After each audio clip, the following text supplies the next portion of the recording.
কয়েকদিন ধরে দেখতেছিলাম ফ্রাই বাকেটের সাথে বিএফসিকে কম্পেয়ার করা হচ্ছিল। তো ভাবলাম আমিও একটু ট্রাই করে নিই। আমি তাদের ফ্রেঞ্চ ফ্রাইজ অ্যান্ড একটা বার্গার অর্ডার করে ফেলি। আমি তাদের লার্জ ফ্রেঞ্চ ফ্রাইটা নেই, কোয়ান্টিটি বেশ ভালো ছিল, কিন্তু অনেক বেশি অয়েলি ছিল ফ্রেঞ্চ ফ্রাইগুলো। কিন্তু টিস্যু পেপার দিয়ে আমি এক্সেস অয়েলগুলো সরাই নিই। ফ্রাইসগুলো বেশ ক্রিস্পি ছিল, বেশ ইয়াম্মি ছিল, আমার কাছে খুবই ভালো লাগছে কেচাপ দিয়ে খেতে। আমি তাদের ফ্রেঞ্চ ফ্রাইটা রেকমেন্ড করব, এবং বিএফসির থেকেও বেটার, কারণ বিএফসিটা একদম সগি হয়ে যায়, কিন্তু এটা একদমই সগি হয়নি।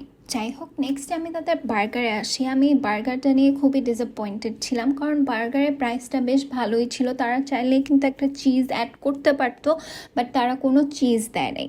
তারা যে সসটা দিয়েছিল সেটাও প্রপার অ্যামাউন্টে ছিল না, যার কারণে অনেক বেশি ড্রাই লাগতেছিল বার্গারটা।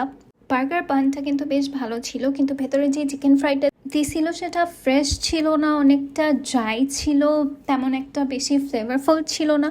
তাই কম্পেয়ার করলে আমি বলবো বিএফসি বেটার ফ্রাই বাকেট থেকে।